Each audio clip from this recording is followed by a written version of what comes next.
Joining me once again is my colleague, staff writer Zach Everson. Zach, thanks so much for joining me.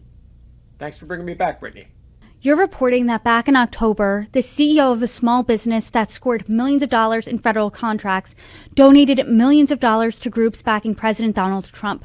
So first, I want you to talk to us about the CEO.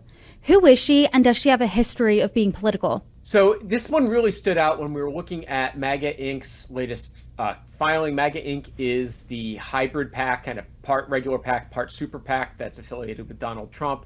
And looking through the names of the donors, there are a lot of familiar names on there. But all of a sudden, I noticed there was one that was $4 million from Michelle D'Souza of Michigan. So I started looking into her, and she is the CEO of a company called Unified Business Technologies. And she has not been a major political donor. In fact, looking through FEC records, she has only donated about $64,000 to campaigns going back to around 2012, which, a lot of money to donate to campaigns, but a pittance when you're comparing it to the $4 million she donated to MAGA Inc. And of that $64,000 she donated, almost half of it went to Democrats.